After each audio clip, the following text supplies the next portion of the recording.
Am I the a-hole for telling my stepmother-in-law I'm glad she can't have children? When my wife was a teenager, her stepmother had health issues that eventually led to a hysterectomy. She and my father-in-law had been trying to conceive prior to that, and she's very open about how painful it was to become unable to have kids. She's been in therapy for years, but this is still a sore subject, so we don't bring it up. During the pandemic, stepmother-in-law became a vegetarian. While I obviously have no problem with that, no one else in the family is, and she tends to get very preachy about it. There is one specific video of cattle being slaughtered and processed that she has sent multiple family members. Because of that preachiness, my wife and I try to avoid having meals with her. I've also been told that she and father-in-law often eat in separate rooms. Anyway, my wife and I attended a wedding about 2 weeks ago. Our regular babysitter canceled on us at the last minute, so father-in-law and stepmother-in-law volunteered to watch our kids, 8 male and 5 female. They babysat our children once a few months ago, and things went fine, so my wife and I agreed. The kids were asleep when we returned home. The next day, my daughter was very upset. She barely spoke all morning. When we sat down for lunch, she started crying and refused to eat. We tried to talk to her, but she refused to tell us what was wrong. Eventually, my son told us what happened. We had promised the kids they could have burgers for dinner. My father-in-law was aware of that, but he apparently fell asleep less than an hour after we left. When it was time for dinner, the kids went to ask stepmother-in-law to make the burgers, and she refused. My son offered to wake father-in-law up, but she said no to that too. She said she would make the kids something else for dinner. When my children started begging for the burgers, stepmother-in-law showed them the cattle video. She also apparently told them my wife was secretly against them eating meat, which is why they hesitated to tell us what she'd done. My wife and I had a talk with our kids and managed to get them to feel better. After they went to bed, we called stepmother-in-law. She confirmed she'd shown them the video. To say we're both outraged would be putting it lightly. My wife and I immediately told her we were cutting her off from our kids, and we'll probably do the same with father-in-law for falling asleep while he was supposed to be babysitting. Stepmother-in-law started trying to defend herself. She told us she was only trying to help, and that we should be making more efforts to get our kids to eat healthy. It only made me angrier. I told her she has no idea how glad I am that she can't have children, because I pity the child that would have her as a mother. After that, she hung up on us. Father-in-law has been calling and texting us. He is apologetic for falling asleep, but insists that cutting him and his wife off is an overreaction. He's also angry that I mocked stepmother-in-law's infertility. Apparently, she is distraught at what I said, and father-in-law is demanding I apologize to her. Honestly, I don't think I'm the asshole here, but I am wondering whether I went too far. My wife agrees it was a low blow that stepmother-in-law deserved to hear, but a low blow nonetheless. Am I the a-hole? Edit. Okay, to clarify some things I haven't already said in the comments. Father-in-law and stepmother-in-law babysat at our place, not theirs. I can't believe I have to say this, but I have no problem with vegetarianism. I actually tried to become a vegetarian a few years ago, but couldn't for medical reasons. In stepmother-in-law's case, what I have a problem with is her preachiness.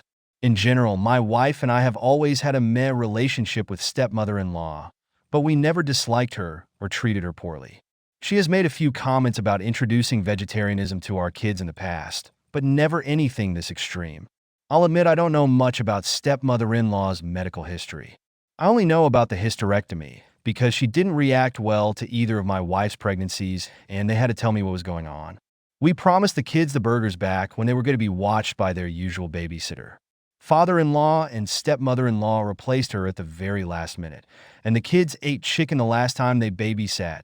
We didn't plan it. Father-in-law found it in the fridge and cooked it, so we maintained the burgers. I saw the video a few years ago. It's a little under 5 minutes long and very graphic. Not the worst of those videos, but definitely not suitable for children. From my son's description, I think they watched most of it.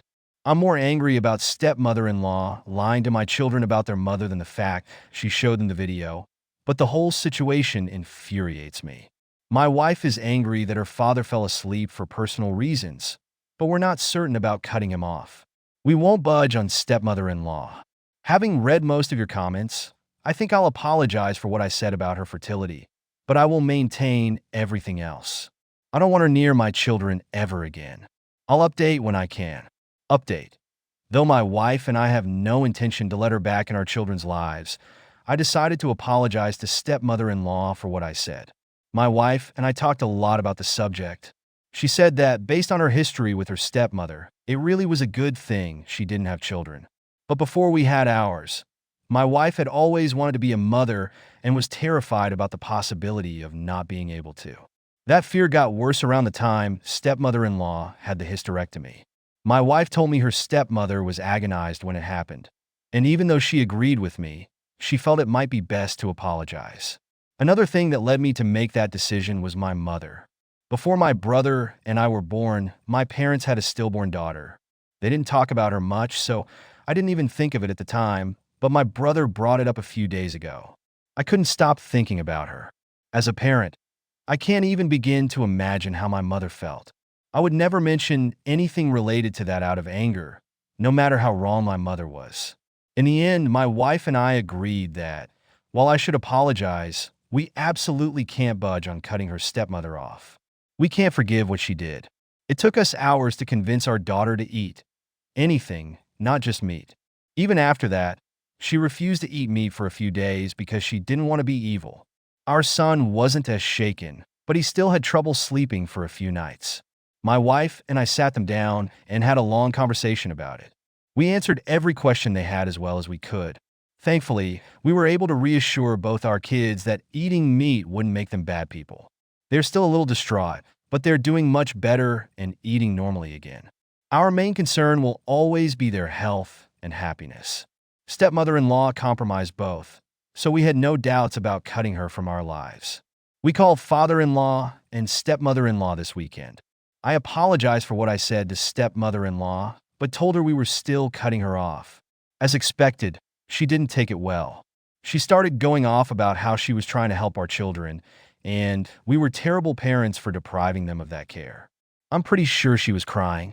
She said that it was awful that such cruel, ungrateful people could raise kids and not her, and we shouldn't allow our children to take part in something that caused so much unnecessary suffering.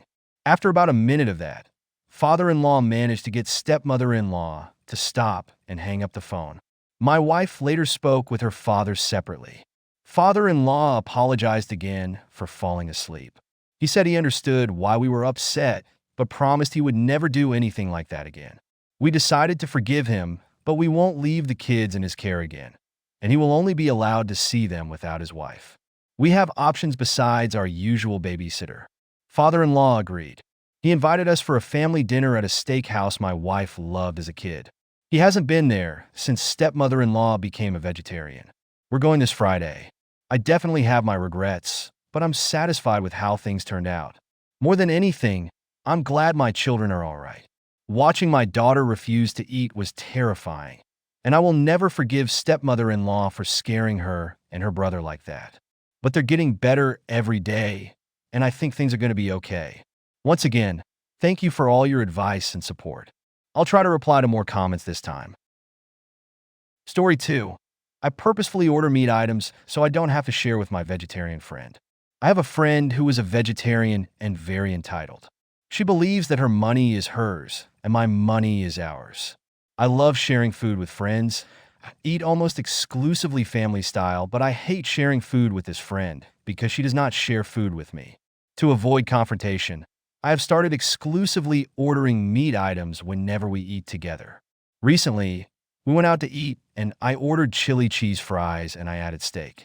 My friend interjected and asked if we could get the steak on the side so we could share. The waiter was like, sure, and I kind of just stared blankly, silently fuming. But then when the fries came, I immediately dumped all the steak on the fries and started mixing. She was like, wait. And I said, oh, oops, sorry, and continued eating. She said she would have ordered more food if we weren't sharing. And I said, well, then order it. But she didn't because she was trying to save money. She ate her sad salad and kind of passive-aggressively said, man, I wish I had some fries with this too. I ignored the tone and just responded cheerily, you should get some, they're good. Hopefully she gets the hint soon. Edited. Okay, I'm sick of saying this, but this person does not respond well to criticism. Friends have tried and failed to bring up issues about money with this person before. It does not end well. I am prioritizing my own mental health over being mature and doing the right thing. Go watch an after-school special. How do I add a flare? No more advice, please. This is a vent. My post blew up and lots of people asked for an update. Nothing too interesting happened until last week. So here it goes. Update. Long story short, I'm no longer friends with Mooch. Another instance happened that was the catalyst for me, but I didn't make a dramatic show of anything. I just slowly stopped going on outings where Mooch was invited. All of my friends seemed to think Mooch isn't that bad, so they weren't really wanting to ice her out for me, which is totally understandable. But unfortunately, it means I stopped hanging out with most of my friends. That is until last week. My friends had planned a short spring break trip to Mexico. I didn't go because Mooch was invited. I even warned them that Mooch was going to make it miserable, but no one listens to me. And shocker to everyone except for me, the trip was awful. She didn't pay for a single thing. She still owes people her portion of the Airbnb and gas money for the drive.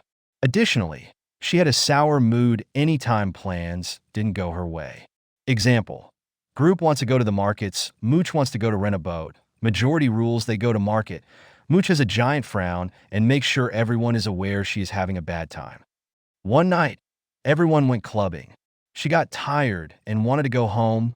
No one wanted to go with her.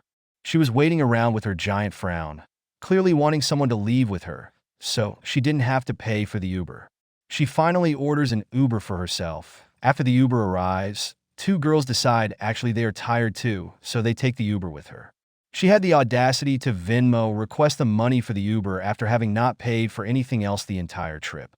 And one of the girls she Venmo requests was the one that paid for the Airbnb that she still had not paid her back for.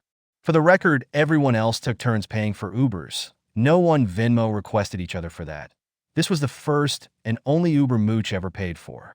That girl immediately starts a group chat with a couple of people on the trip, and me with my favorite thing to hear, OMG, you were right. Then I got to sit back and just watch as everyone word vomits to me everything terrible that happened on the trip. So it sounds like these 5 people plus me is done with her. Not sure how the rest of the group feels, but at least I have 5 people I can hang out with regularly again.